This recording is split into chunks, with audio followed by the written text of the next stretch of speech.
Right. Thank you very much. Thank you very much for inviting me. It's a great pleasure every time to be here in Chicago. Today I'm going to be talking about the dynamic effects of social interaction on children. And specifically, with social interaction, I'm going to be meaning two things. The first one is the usual way in this literature thinking about social interaction, that is the effects of peers, for example, peer achievements on the child achievement. Okay, the direct effect I'm going to be calling.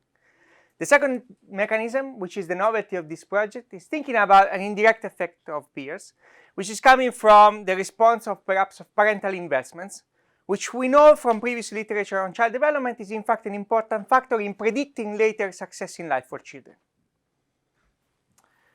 I'm going to claim these two mechanisms are going to be important, especially thinking about policy relevance, and think about policy like busing policies, where children from different parts of the town are now able to attend the same school. Now, if you think about this kind of policy, what is happening is that this kind of policy is changing the composition of the school, of the classroom. And of course, that is going to also matter the type of, how big is the policy, so the size of the policy in that case. So if the policy is big enough, then it's going to change the distribution of potential peers. That means that children are going to make different friends, and parents can endogenously respond to this changing of policies. Okay? So to answer this kind of question, that is, what are the effects of social interaction of this kind of policy, I'm going to be thinking about a model which is going to incorporate many details. Specifically, there is going to be a model where children are going to grow up in different neighborhoods. I'm going to call these environments, okay? Think about a neighborhood where there is going to be the neighborhood is going to be composed by who is living in the specific environment, so kids, different kids. There is going to be a neighborhood-specific quality and the school quality. Both neighborhood-specific quality and school quality is going to affect the dynamics of children's skills directly. There is going to be two parts of the model which is going to be endogenous. How peers are made, so children are going to endogenously select their own peers, and parents endogenously choose their investments toward the kid. There is going to be a technology skill formation. A technology skill formation in this literature is a common object, is a postulated function, which is going to be predicting, given the inputs today, what is going to be the dynamics of the children's skills tomorrow. Okay? And it's going to be a key object in the empirical analysis. So we want to know how this function looks like, and this function is going to be function of the inputs that the children is facing within different environments. That is, children is facing different peers, different school quality, different neighborhood quality, and different parental investments. Now, if you put together the two endogenous mechanisms in the model, you understand that here we are in an equilibrium framework, and the equilibrium comes from this mechanism. Within the same environment, the return of an individual parent of investing in their own children depends upon the investment of the other parents within the same environment through the social spillover effects. Okay? So the fact that my child is hanging out with other kids, the return of my investment is going to depend upon the action of other parents in their children. I'm going to show later that this mechanism specifically is going to be important because it's going to be able to explain part of the gaps we observe in the data in terms of achievements between different environments. I'm going to estimate this structural model using the National Longitudinal Study of Adolescent Health, AdHealth. The main reason I'm using this dataset is because it provides specific information about the friends. So that is, within the same school, I'm going to be able to construct the friendships network, the close friendships network of kids. Kids are going to be reporting their best friends within the school. So I'm able to reconstruct who is friends with whom within the school. So one of the, let's say, elasticity that is going to be key to pin down here empirically is going to be how parents respond in terms of parental investments due to changes in peers. Now, as I mentioned, peers are going to be endogenously driven, endogenously formed. So I'm going to be exploiting variation within the school between different cohorts of the school. This is going to be some of the variation I'm going to be using to identify in the model. I'm going to be explaining later this variation, but just to jumping ahead, there is going to be, within the same school, there is going to be some random variation between cohort 1 versus cohort 2, okay? And this variation is going to be different in terms of the composition of the kids, and that is going to affect actually the realization of the actual friends within that cohort, because most of the friends are in fact made within the cohort, okay? So with this variation and much more, I'm going to be identifying and estimate the model. Once the model is estimated, I'm going to be using the model for two kinds of policies. The first policy, so those are similar policies, but actually it's going to give different results. The first policy is going to be thinking about moving a single kid from a bad environment to a better, from a bad environment to a better environment. And I'm going to be looking, using the model, at the treatment effect of exposure to the better environment over the childhood. When I do that, I show that this effect is monotonically decreasing relative to the exposure. That is, the earlier the kid is moved away to a bad environment, the stronger is the treatment effect. And I'm going to show that this treatment effect is in fact in line with some of the previous literature results. Specifically, I'm going to show that the model is able to replicate out of sample the results in Chetty and Henry 2016, where the authors are trying to identify the causal effect of being exposed to different neighborhoods in the US. So you can take this as a validation of my identification and estimation strategy. Yeah. Should I think about an environment as a one school, or should are you factoring in the school choice within the environment within the city? So you should think the environment as more as a neighborhood, which include the school generally because of the public schools, and that doesn't have to be. In the model is going to be, I'm going to be capturing the sorting, the endogenous sorting into the school choice, into the school district and neighborhood in a specific way. I'm going to show you later. Yeah. So you assume that the social interactions actually matter through children, but you don't, you exclude the possibility that parents interact themselves, and that actually can have also spillover. So the equilibrium effects here arise just exactly because of the second mechanism you mentioned.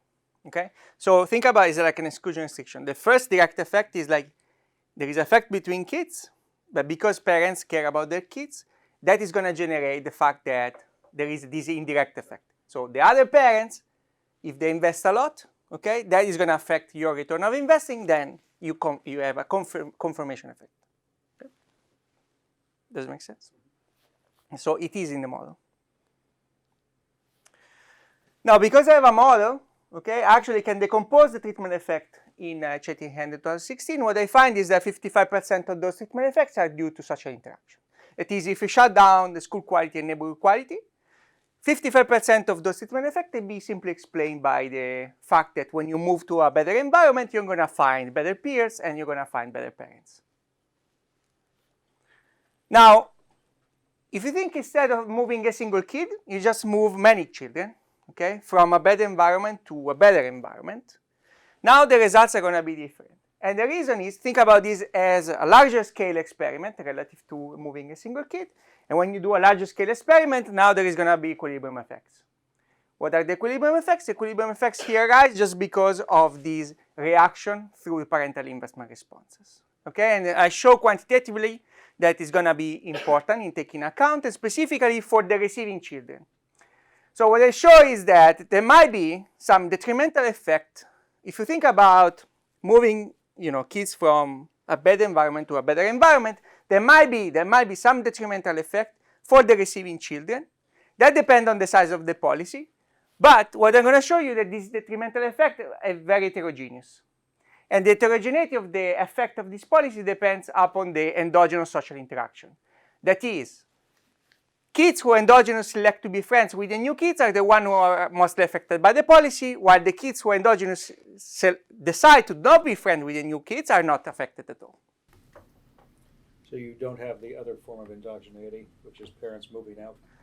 Exactly. So I don't have that sort of endogeneity. It's going to be the next project in the to-do list. Right now, here, think about, when you think about this policy, Okay, now the question is, what if the population that is affected could leave, right? Now I'm going to show you that given the heterogeneity of the effects, actually you would be surprised in thinking that that's the population that would leave. Now it's a bit vague answer. So the population that is mostly affected by the policy, in the literature of urban economics, those are not the population that you generally think they're going to be moving. I don't want to spoil the result. Let me get back in. It's going to be the last slide of the presentation. Just do keep in mind you actually have your experiment, which was the consequences of desegregation programs on the composition of school districts. And so you have something to calibrate your predictions against. Right. That would be another approach. You should go ahead. Yep. So when you say that kids who don't interact are not affected, Yep. Are you ruling out the fact that teachers might react to the composition of the peers and then? Mm-hmm. So here you're going to see the policy experiment is going to be keeping fixed the school quality or the classroom quality, okay? Unless the classroom quality is captured in my model by the peers. Okay, so if you think that whatever it matters in a classroom are the peers and the teacher responds just to the peers composition of the classroom, then it's going to be part of the model. Okay, if it's something else, that is going to be fixed. And I'm going to show you that might be important if you think about this to be very large policies. I'm going to do this experiment for different sizes of policies. So moving a single kid, moving 2 kids, 3 kids, and then when you start to be getting bigger and bigger, and then you may say, well, Francesco, let's stop there because maybe this is too big, and that's fine. Okay.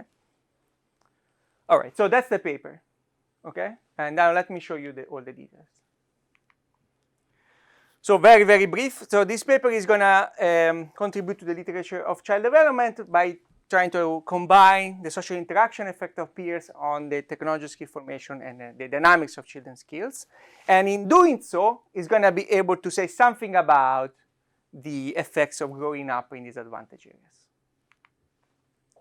So the data I'm using is the National Longitudinal Study of Adolescent Health, AdHealth. It's nice because it's a representative of UF schools during the 94-95 school year.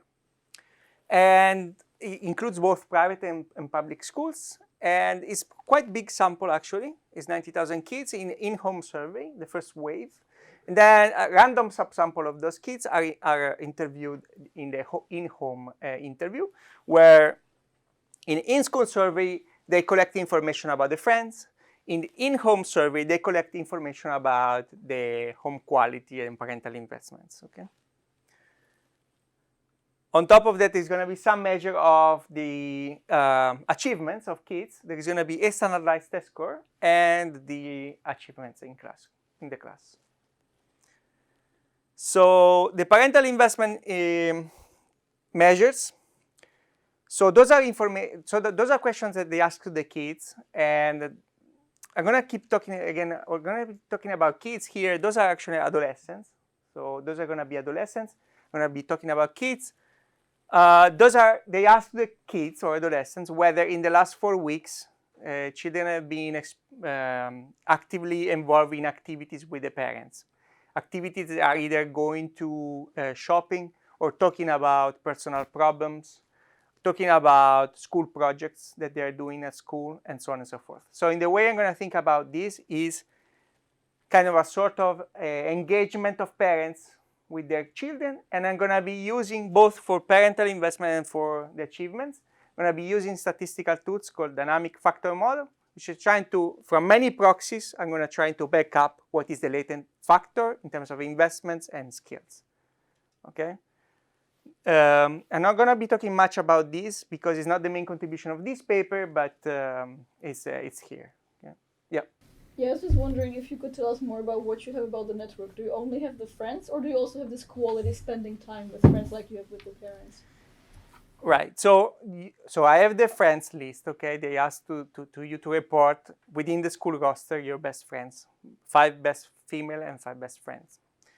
Now, I think there are very few information that can be think about as a proxy for how much time you spend. There is no, so the best information would be having a diary, okay, where you know minute by minute whether you spend time with John versus with Leo and so on and so forth. Now that information is not here. But these friends are ranked, right? Say it again? The friends are ranked. So the friends are not necessarily ranked. So they say, like, list the best 5. And there is this tendency, okay, of thinking about the number 1 to be the number 1 ranked, but it doesn't have to be, okay? Yeah. It doesn't specifically say rank from 1 to 5 in terms of the best versus just the best. Okay, so with this data, what I find is that, so just in terms of facts, motivational facts, one is about what's called in the literature of network formation, the homophily bias. What is the homophily bias? Well, simply is the tendency of agents of interacting, of being friends with other agents who are of the same type, okay, of the same type. Now, what is a type? Well, in the data is going to be relative to some observable characteristics, and I'm showing in the paper that this is true for race. That is, children of the same race tend to nominate other children of the same race more likely relative to the other races, and that's not new, okay? But what I show is that relative to skills, and here skills again I mean latent skills that are backed up after the usage of factor models, I also show that this is the case. That is, high achieving children tend to interact more likely with the higher achieving peers within the school, versus low achieving children are more likely to interact with low achieving peers. Now I'm going to show you the graph, but if you think about the policy that I was mentioning before, that is going to be an important mechanism, okay? Because depending upon who I'm moving in the policy, the heterogeneity of the receiving children is going to predict who is going to be mostly affected by the policy. That is, high achieving kids versus low achieving kids are going to have a different tendency of making friends. Yeah, there was a question. No, I'm wondering, so no one has, well, I guess I disagree, that's a new fact. Oh, well, maybe it's not, so what I mean is that in terms of latent skills that define in terms of, the statistical tool of factor model, I think this is something new. There's some work from kind of developmental psychologists showing that if we want to talk about latent skills, in the ad health, kids match on genetic factors within school and adjusting for parental income and whatnot. So if you want to think of that as a form of human capital, or maybe. I see. So. Oh, yeah. It's just, so if you can send, thank you. No, I appreciate it. So if you can send me the reference, it would be great. Thank you very much. Now, let me show you the graph of these, perhaps new fact. Okay, so what is one dot here? Each dot, so each school has 4 dots, okay? This is the definition. This is the distribution of skills in the population. So I'm dividing in terms of quartile, okay? So a kid could be in the first quartile, second quartile, third quartile, or fourth quartile of the population distribution.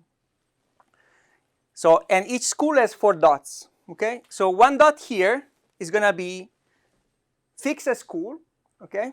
In that school, there is gonna be about 8% of kids who are similar relative to kids who are in the 75th percentile of the population distribution of skills.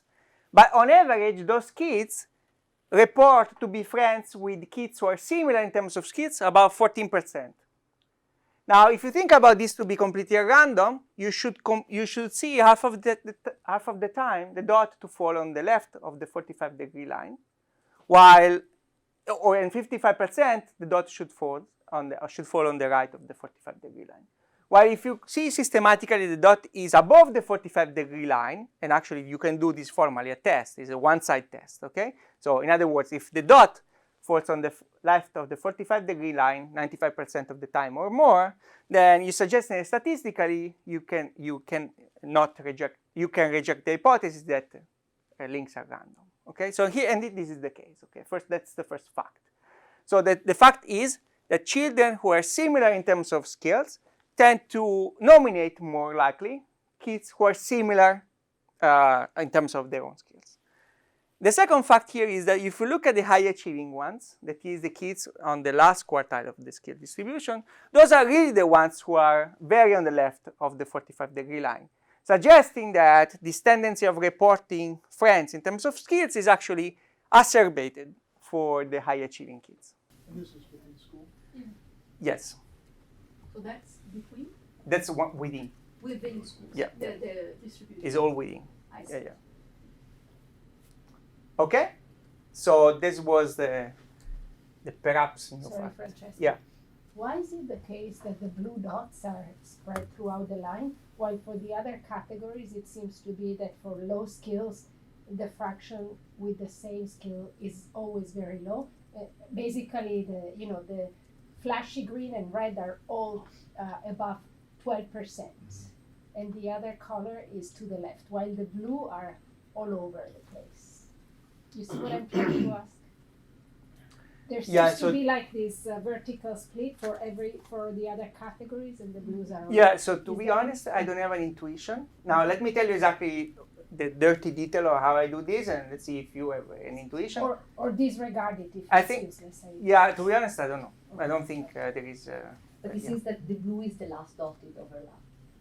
Can you say it again? So it seems like the blue is the last dotted. It's on top. So if the green is like going up, we cannot see it because there is the red on top.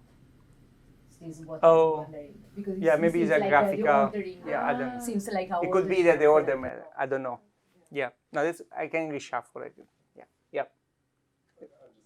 Okay. Cool. All right.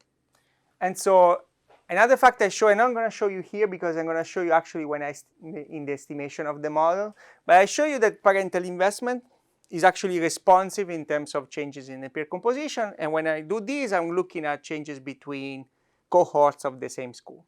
Okay. Yeah. Okay, sorry, just going back to the previous. They are. Is there tracking here or not on the classroom? Yeah. So that information I don't have. I don't have that information. And on top of that, for whatever reason, I don't know the classroom. So they didn't report whether the kids in a specific classroom within the grade. Okay.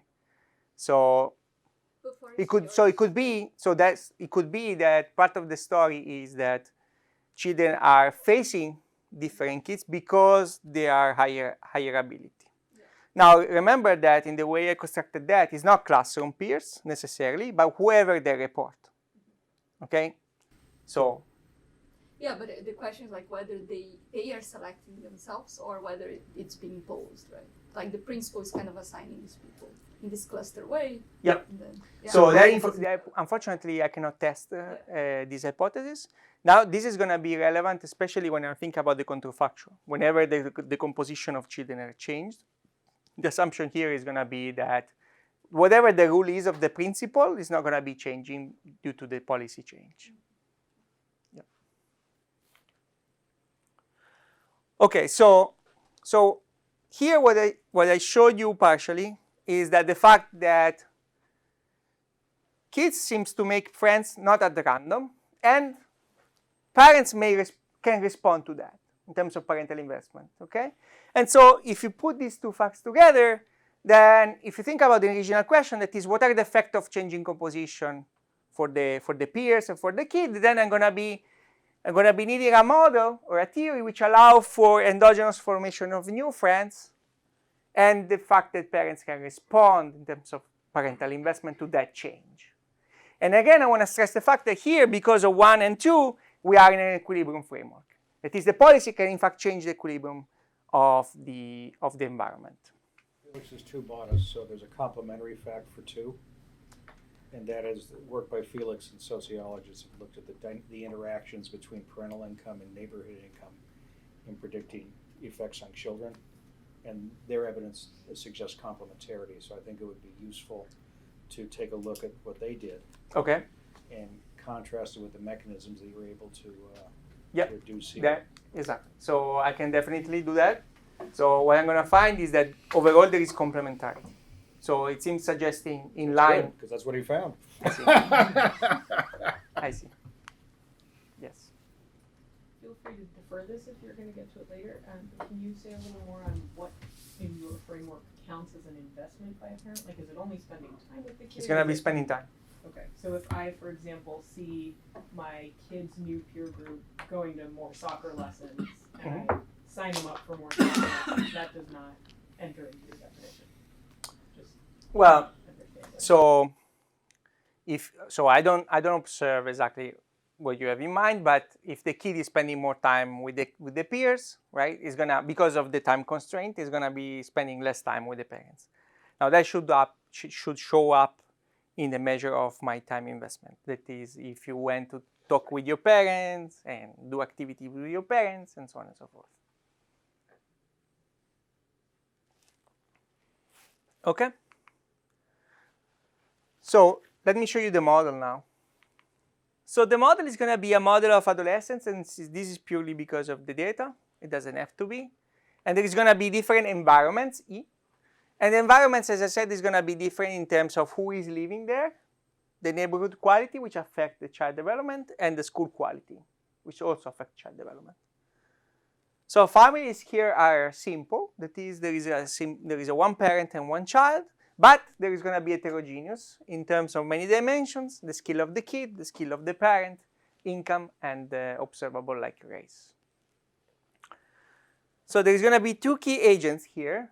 There is going to be children which endogenously select their own peers, okay, based on their taste for peers. And there is going to be parents who take the decision of the kids as given. They invest in their children's skills, and then it's going to foster the child's skills throughout the childhood.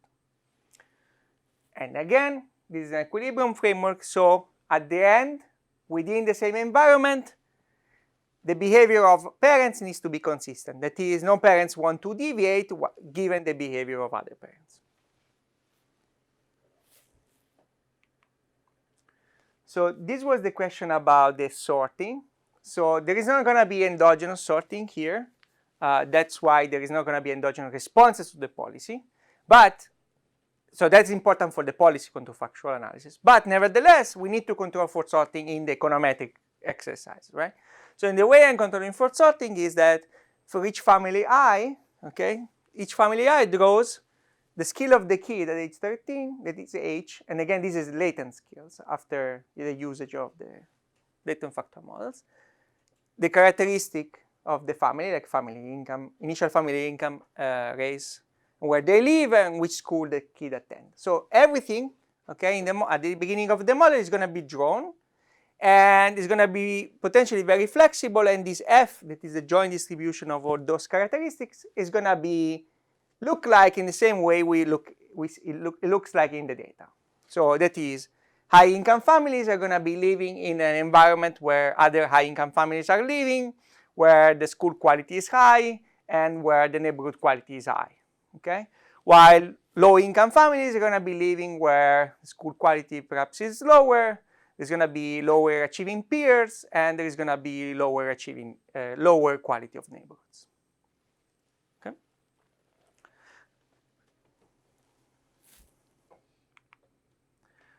So this is the technology skill formation. Again, in this, yeah. Are you able to look at neighborhood quality within schools? Yeah. So in the way I'm measuring, I didn't mention this. In the way I'm measuring neighborhood quality is in the data you see additional information has been added to add health, which is information about the census tract. Okay. So there's information matched at the census level. Census tract, and then the definition is going to be relative to the median household income where children are living. Okay, so that is going to be my definition of the neighborhood quality. So perhaps you can have heterogeneity given school, you can have heterogeneity of the census tract where children are living. So this is the technology skill formation. Again, what is the technology skill formation? Well, in this literature, we think about this as a function which defines the evolution of a child's skills. So remember, H is the child's skills, okay?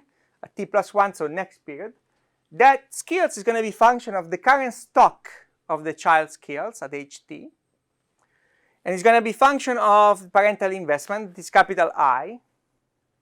And it's going to be function of the peers quality, capital H bar. Now, what is capital H bar?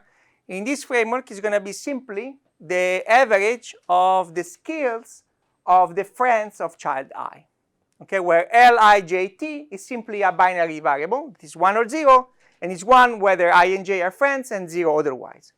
So this complicated formula is actually pretty simple. That is, if L is 1, you sum, and you divide it by the cardinality of the friends. If it's 0, it's just some bunch of zeros. So this is simply the average of the peers skills of child I. Okay? Then I'm allowing for a specific effect of neighborhood and school quality in terms of TFP, and also an age effect. Now, one thing I want to mention here is that, kind of explaining this functional form here. So one of the key parameters I care about in the empirical analysis is going to be alpha 3. Okay? So what is alpha 3? Well, alpha 3 is the degree of complementarity or substitutability between investments, family investments, and the peer quality. Okay? So when alpha 3 is very low, then the two inputs are actually complement, while if alpha 3 is 1, that would be the same case where the two inputs are substitute. Now, I'm mentioning this because first, this is going to give different responses of the model relative to parental investment, and second, this is going to be important for the identification later in the data. Okay?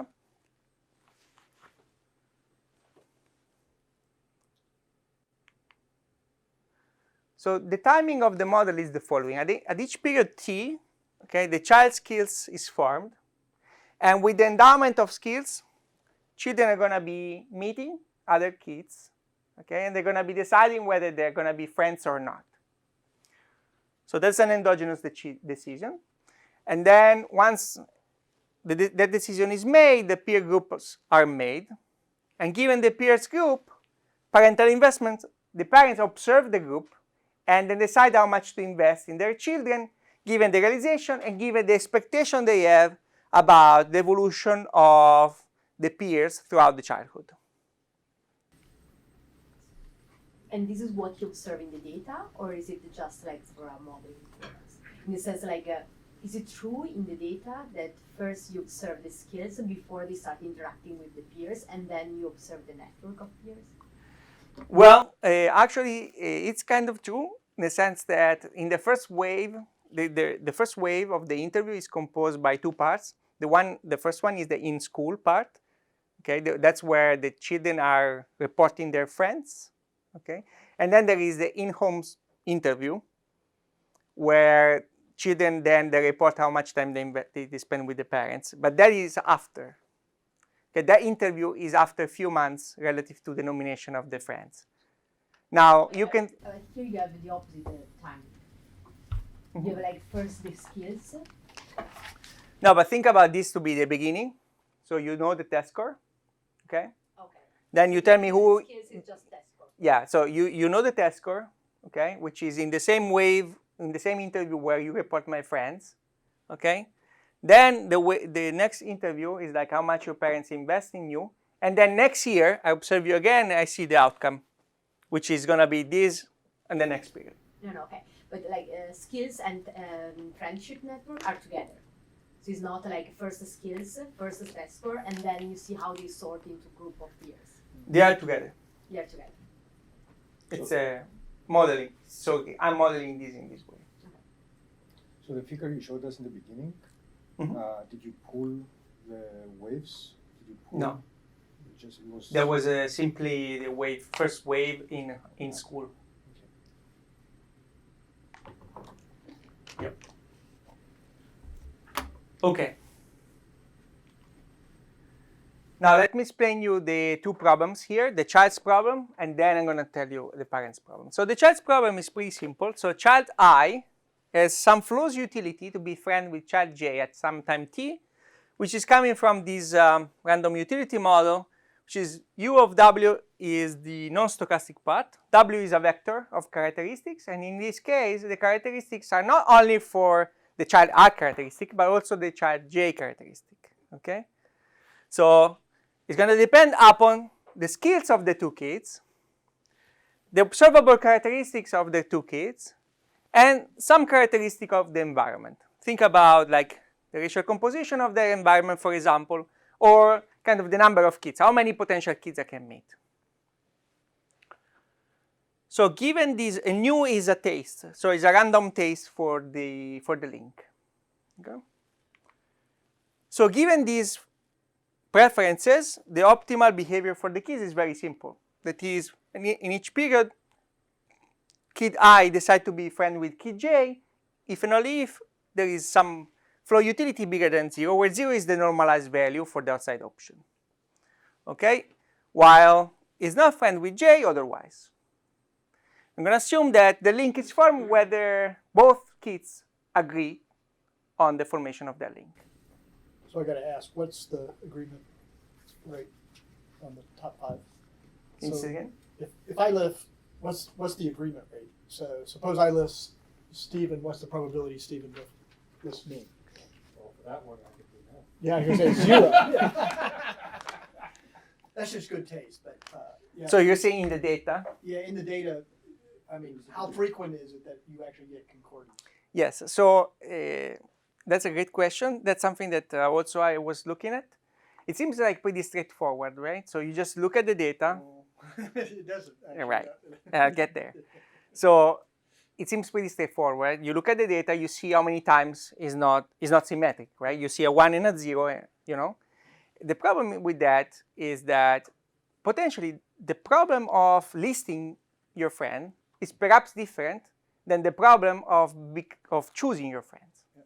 So you may have many reasons, right, of not including in the list of your friend, but maybe is your friend, and so on and so forth. One of the problems also here is that in the data set, they ask to report up to 5. Okay, so what was my approach here? My approach is the following. I'm going to assume this is the model in the way people become friends. That is, they need to agree both. When I look at the data, and if I see one kid didn't report the other one, I'm going to assume they're friends, nevertheless. And the reason is this allows me to have a larger list of friends, even if the kid is hitting the bounds of 5 friends. Right. Okay? So that is my approach. But I can try a different way. I can try to see if that matters. Francesco, that seems to me essential that you check, not essential, but you really want to check robustness because at the end of the day, there's some notion of a socio-matrix. There's intensity of friendships in the entire student body, as it were. Most of them you're thinking of as zeros, and that's why you care about what the network data says. But at the end of the day, I could tell a story that says it's the minimum of the 2, just as you can tell it's the maximum of the 2. So I think just a wiser strategy for this is to verify that your substantive claims are not reliant to a on specific this particular ex post rationalization. Yes, I'd be shocked, by the way, if any of the results did depend on this, but I just think this one takes you down a bad path. Yep, I'm totally sympathetic with this. And then what fraction don't we even list? Less than? Yeah. Oh, so the fraction of, so it depends on the gender. So female tend to list more. So if I recall correctly, I think for female is between 10 and 15%, and is 20% for female. And I guess for the opposite sex, they usually don't fill up their budget of 5, right? Say it again? For listing opposite sex friends, they usually don't hit the cap. Yeah, to be honest, the cross-gender analysis, I don't remember. But it's something I can check. Yeah. All right. So this is a simple model, how peers are made. And even though this is a simple model, this model is going to be able to generate some of the facts I show you in the data, that is this homophily bias, okay? That is, children of the same type, of the same characteristics, are going to be more likely to say yes to friendships from other kids coming from the same background. And this comes from the fact, it's going to come in from the fact that, let's say, higher achieving kid is going to be more likely, he's going to like it better to be friend with higher achieving kid. Okay, so now the second problem is the parents' problem. So parents solve a dynamic problem of choosing how much they invest in their kids. Okay, so what is the dynamic problem here? So they choose time, okay, and the cost of opportunity of the time is a foregone consumption in the model, simply. That is, if you don't spend time with your kid, you're working. Otherwise, you are foregone the consumption that you could earn if you were working. Okay? Omega is the wage rate, and Y is the no-labor income. Now, there are two endogenous state variables here. One is the child skills, little h, and one is the peer skills, which are defined as capital H bar. Those are going to be evolved endogenously. Now, the child skills, the parents internalize the fact that with an investment, that state variables evolve, while for the parents' perspective, for the behavioral problem, they're going to take these as given. Okay, but in equilibrium, that is going to be affected.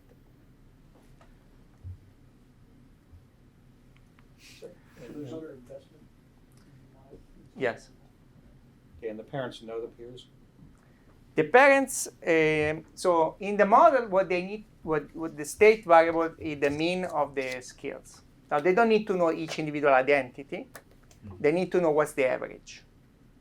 Yeah, I'm not sure. I'd hang my hat on that being a great distinction in terms of what's the information from which you derive the average. Well, it's a reduction in the dimensionality. Wait, can you explain your? You were saying that my child has 5 friends. You're saying I don't really have to know their identity. I need to know the average of their skills.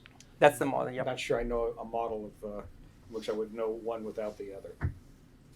I mean, what if you knew that they all are in the drama club, but you don't know them personally? I mean, that seems like you'd have a sufficient statistic that they're all nerds and. Think about this, and the way I'm thinking that's about exactly the point, because then I would they're be all conditioned on the football. membership, and he's conditioned on their identities in the calculation of that. So- It's a minor point. I just think one does want to ask the question about different information sets for the parents and how they would calculate that. I see. And so, as an example, you could say that I knew the memberships of my child, and from that I have conditional expectations of the average. That's distinct from saying I just know the average. That's what I was. I see. Fine. Okay. Yeah. Okay, so within this framework, let me show you how peers affect here parental investment. It's going to be 2 ways. One is the static peer effects, and one is the dynamic peer effects. So what is the static peer effects? So the idea here, the thought experiment is fix the expectation as they are, okay, and just change the realization of the peers.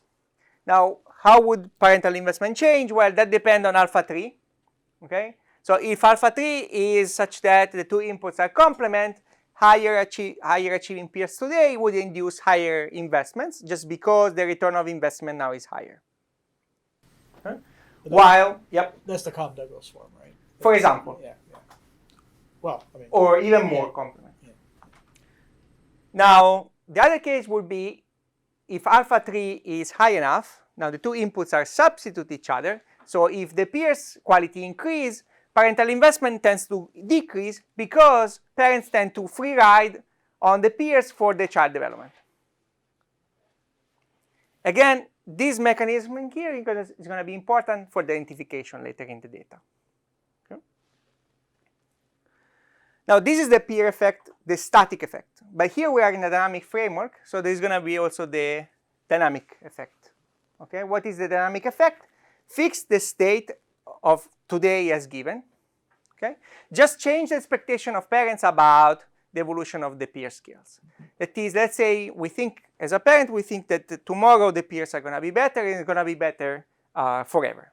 Okay, so what is going to happen is that the parents realize that now, because of this dynamic complementarity between my investment today and future peers, I realize that having a higher achieving kid today is actually better for me because tomorrow, because of the homophily bias, the kid is going to be more likely to interact with higher achieving peers, increasing the return of investment tomorrow. So that's the mechanism here in the model. Yep. So I understand that you don't have information about how much time is spent with peers, but I could imagine that suppose you can think of a different story where the parent works all the time, and the kid is then, as a response to that, more reliant on spending time with their peers, and that's another effect, right, as a result of the parental choice. So that's kind of like a reverse causality story, so how do you address that? Well, I mean, the reason why the parents invest a lot is because of their choice, right? And here in my model, their choice depends on how much they care about their kid, right? And their return on the investment due to many factors, including peer effects.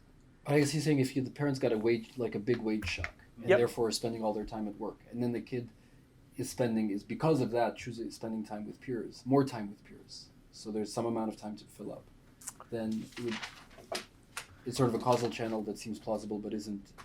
Yeah, so what you see in the data is, this is not necessarily only here, it's actually in the American Time Use Survey or PSAD, the Child Development Supplement, the diary. What you see is that, surprisingly, high wage families, actually, they invest more time in their kids and they work more. Okay. No, but that's an empirical step, which is as a theoretical channel. The channel he said is excluded in your model. Yes. Okay. Yes. So Your I think a way to instantiate those, you'd like the parameters themselves to have some aspect of endogeneity. So the parents that work a lot, there's a big weight that the child puts on the peers that's affecting the human capital. Yeah, and I agree with you that I don't think it's a big deal in practice. It's just potentially, I see your point. So it's not going to be here. Okay.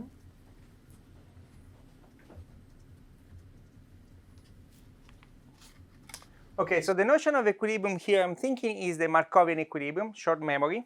That is simply that the fact that the function that I'm looking at solving the problem depend only on the state. Now, what is the definition here? There is a function that solves the parent's problem, investments. There is a function that solves the simple child's problem. And then there is this consistency condition. What is the consistency condition? That clears the equilibrium. That is, parental investment needs to be consistent within the same environment. So no parents want to deviate given the other parent's behavior.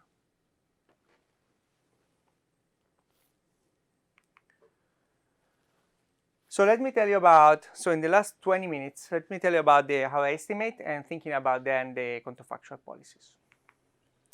So this is sample statistics, nothing very special except something I found interesting is that on average in US, 94, 95, the school size was 1,000. So those are high schools, so divided by 4, that is give you to 250, 260 per cohort. Okay. Oh, wait, is that weighted by the student or weighted by the school?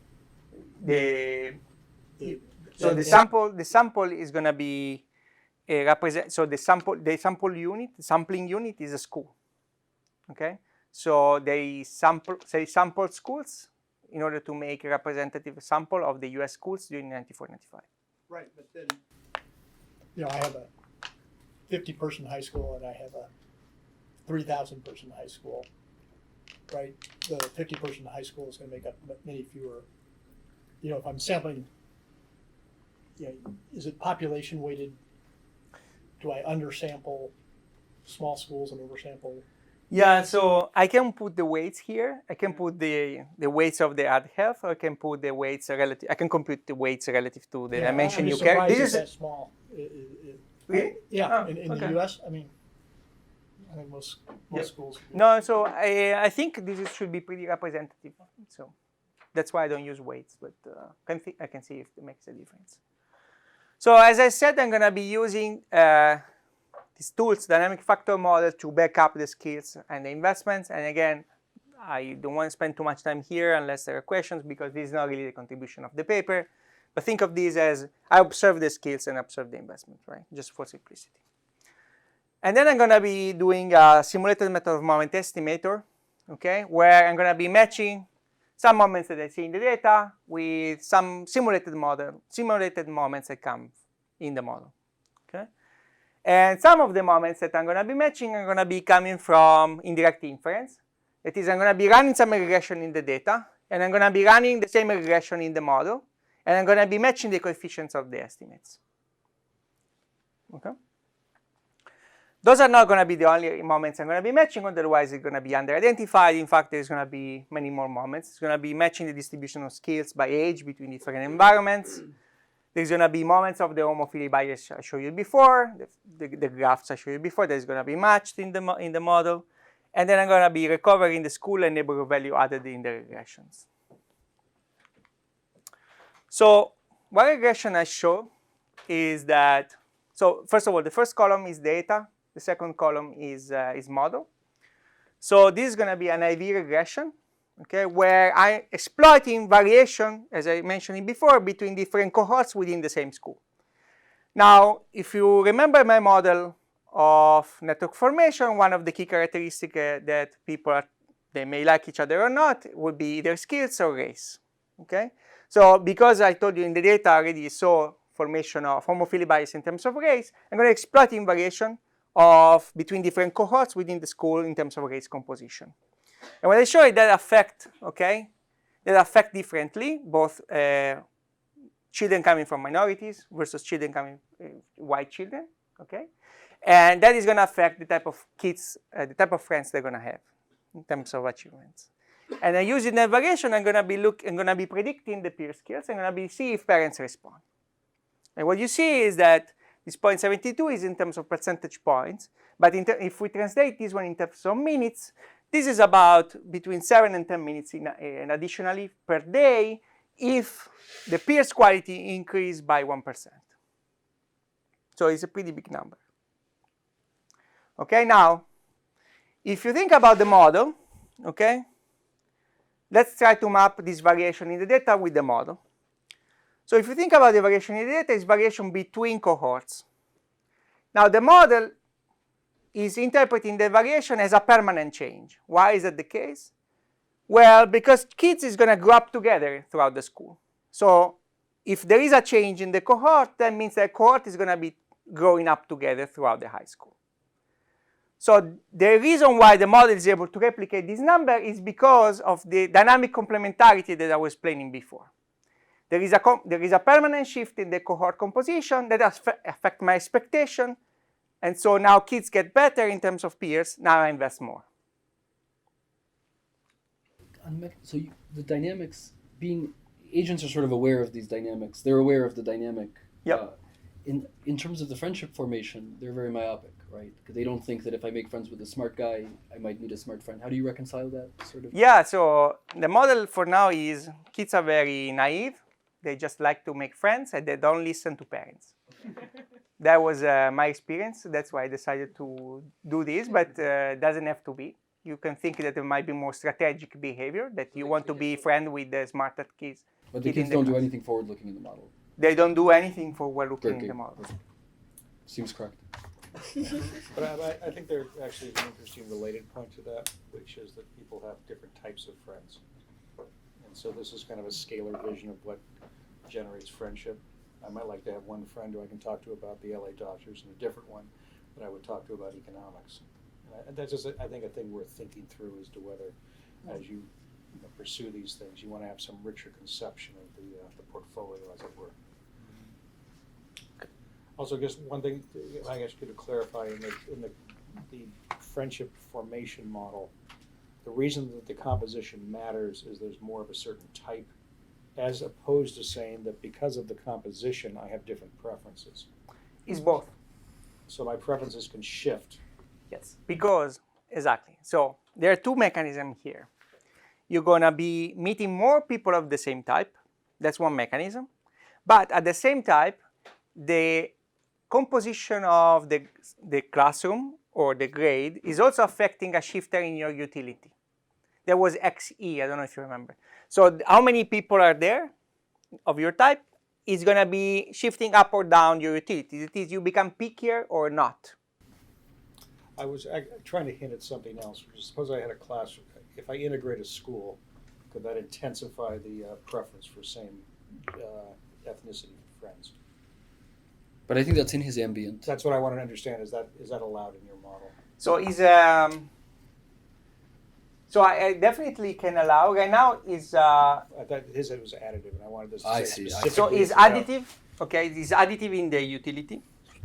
Again, this is the kind of cheap comments in the sense that people always ask questions about the specifications, but it seems to be an important question is as you move across different forms of socioeconomic and ethnic integration, to ask whether or not the things you're treating as primitives actually adjust. That's a good point. And that's after all what the arguments about identity would say.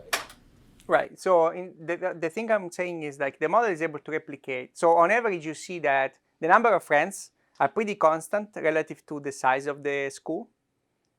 Okay. Now, that means that no matter how many peers you could meet, you actually pick 7. That's the average in my dataset, okay? So that's why I have this scaling effect. That is, if you have a lot of peers, potentially you become pickier. Now, this is also correlated with race because we know in the data that bigger schools tend to be the one where more minorities are. So the model is able to replicate this in that way. But perhaps you want more a micro foundation of this aspect, I think.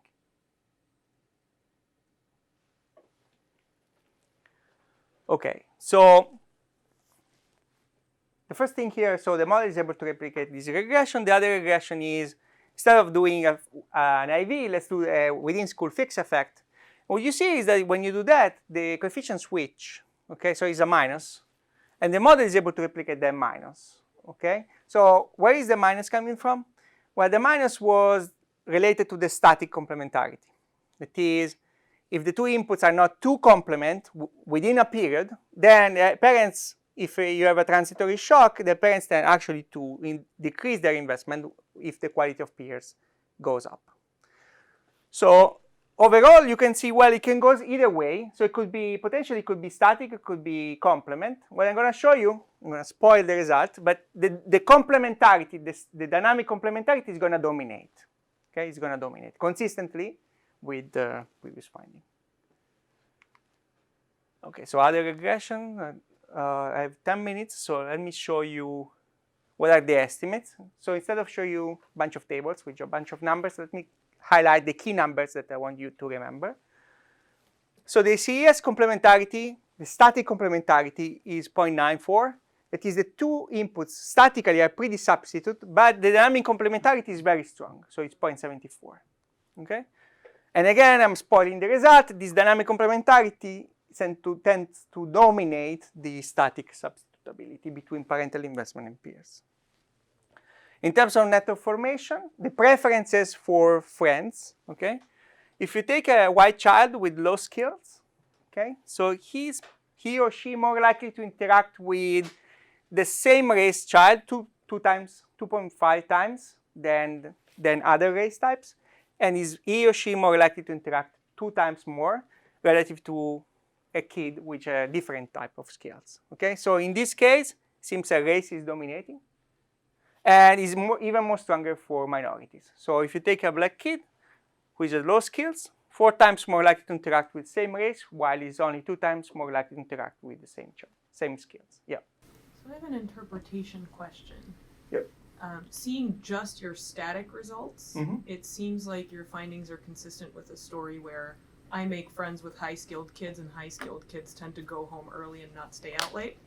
And so my friends all go home and I go home too, and therefore mechanically spend more time with my parents.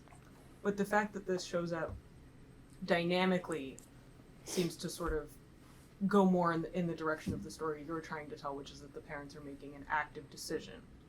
Am I understanding that correctly? So I'm not testing whether parents are in fact making the decision or not. So given the estimates, okay, that are precise statistically, I'm going to interpret those with the lens of the model.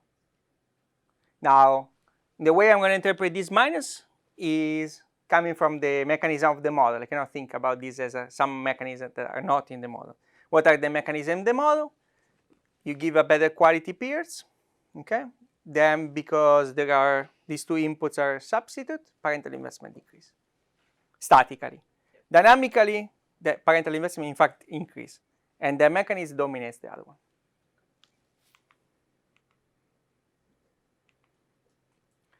Okay, so this is the estimated model. Now with the estimated model, okay, I'm going to be thinking about 2 specific counterfactual policies. One is about moving a single kid to a better environment. The other policy is moving many kids to a better environment.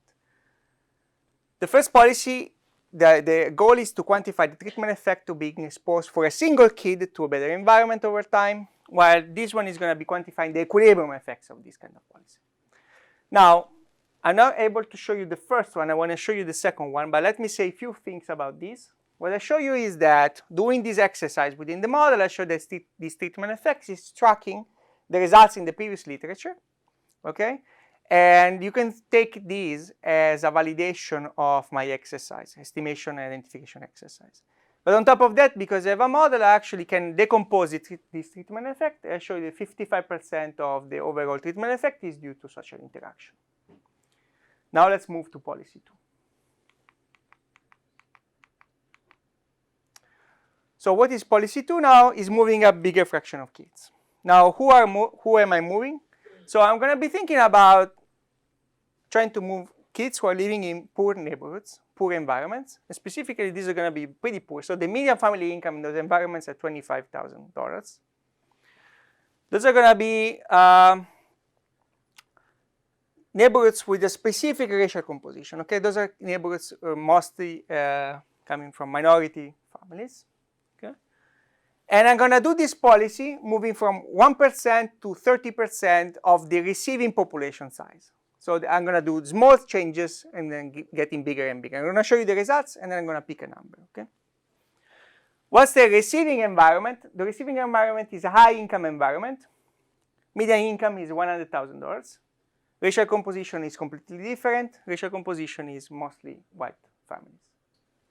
The caveats here that we were discussing before, and that's the reason why I do for different fractions, is that there is no response for school quality. And families are not allowed to, in the model here, not allowed to move.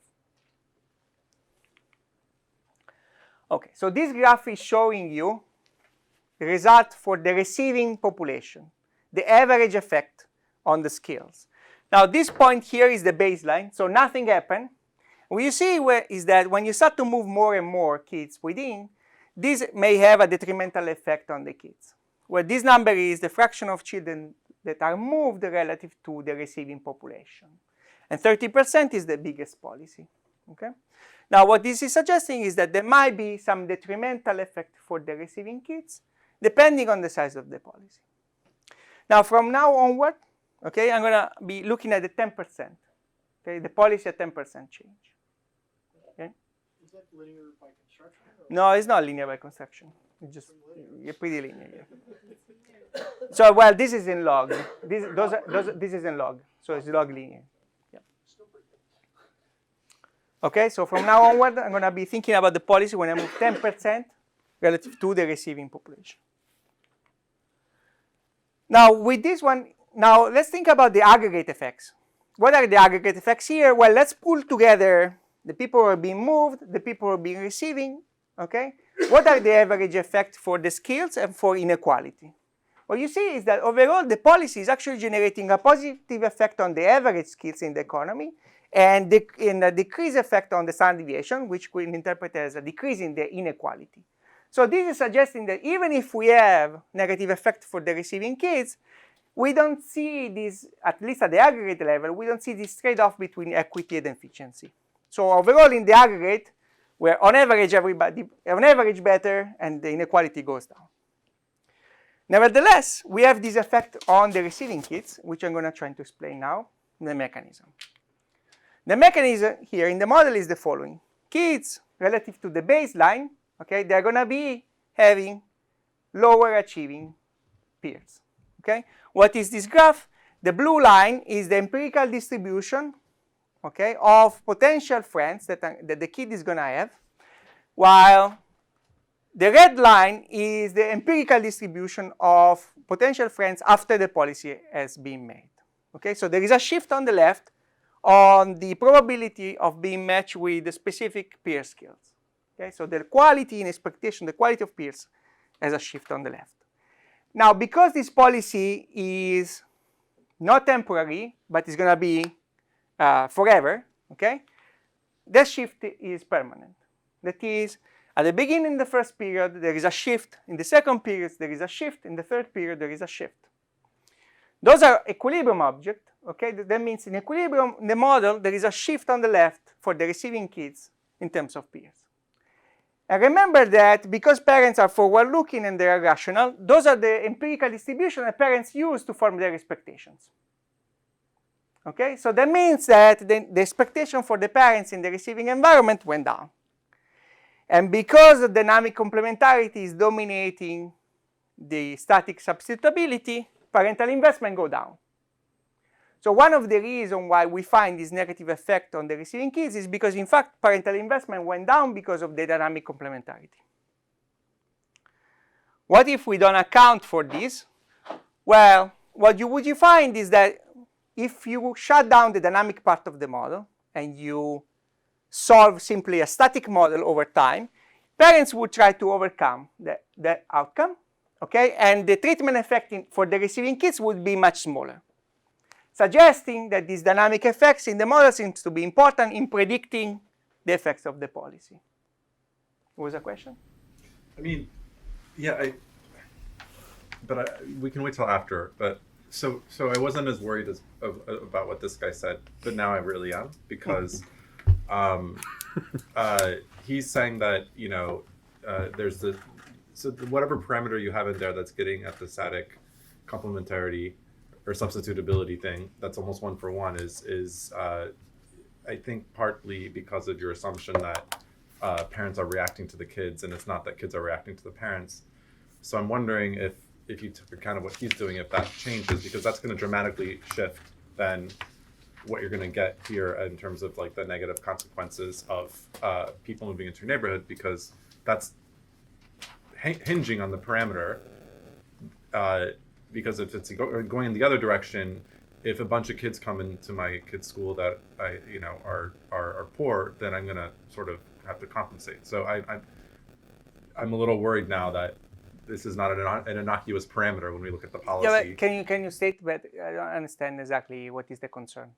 So let me let me explain you exactly what I have in mind with this policy. You can talk about it after, because I mean this is okay. It's So, like a but question. just very briefly. So in the way I'm thinking about this policy is, so the baseline model is there is a kid or there's a bunch of kids who grew up in this specific environment within this school, and we observe the final outcome.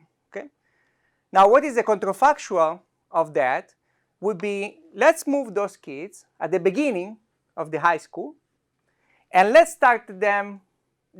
make them starting the high school in a different environment, and let them decide who are to friend with, and let's see what would be the final outcome. Yeah, I understand. That's all clear. What I'm worried about now is that the static, the fact that parents substitute peer quality with their own investments, right? Mm-hmm. That's a finding, right? You're like, if my kid has good friends, I stop investing in him as much. Is that right? Well, no. So actually, empirically, that's what I kept stressing, that at the end, the complementarity seems to dominate. But static. No. I'm talking about the static. Okay. Yeah. I'm talking about the static. Mm-hmm. So I'm wondering I'm a little bit worried about that parameter now, because I think that's part of the results that you're getting is because about the moving is because of this kind of static. And you think that static parameter is estimated in your model is being used in this exercise, right. But the static parameter is subject to the critique that it could be the reverse causality. Exactly. And so now I'm worried about it more because it's not exactly clear, but let's discuss it. It's not clear exactly how they affect, to be honest. But okay. So in the last 1 minute and 30 seconds, no, it's good because it's the last slide. So I want to say something about, so in the literature, there is some evidence, the fact that peer effects might be stronger for minorities, okay? And so the question is, can the model say something about what's the mechanism? Maybe it's a story of endogenous social interaction, endogenous network formation. And so let's recall the policy of before. The policy was, let's move 10% of the kids from a poor neighborhood to a high-income neighborhood. Those kids have specific racial composition, okay? They're coming from minority families. Let's move them into a different environment. And now I'm going to show you the heterogeneous effects of that policy for the receiving kids. And what I show you is that most of the negative results of that policy are coming from minority kids who are living in the receiving environment.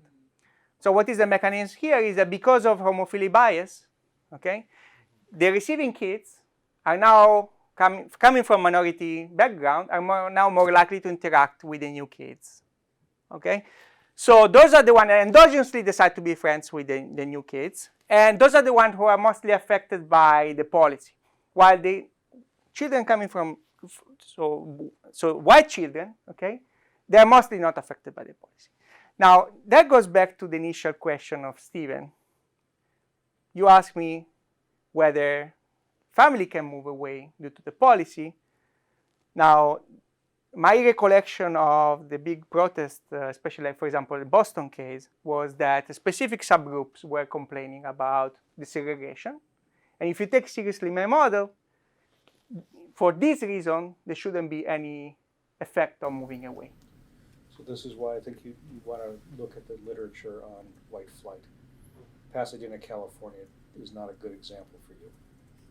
Okay. Where they had within district integration that led to a substantial diminution of the fraction that was Caucasian. So what is the result there? Sorry.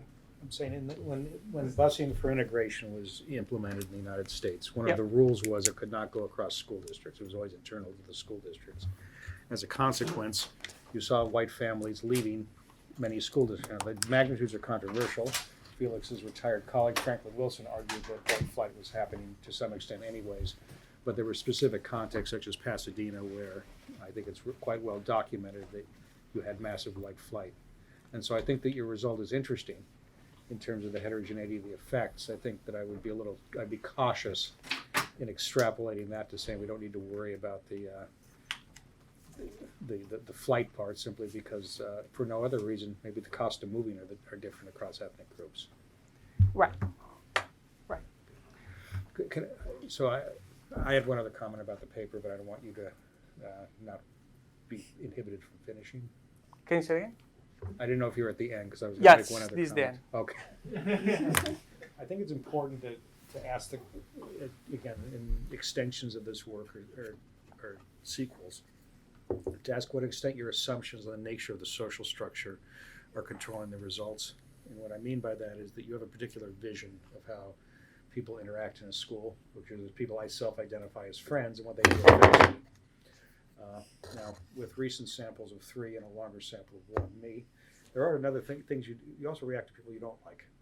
And so, in other words, if you're thinking about the dynamics of changing of social interactions when you move from schools that are segregated to ones that are integrated, there are other dimensions that one needs to think about the ways in which kids affect one another.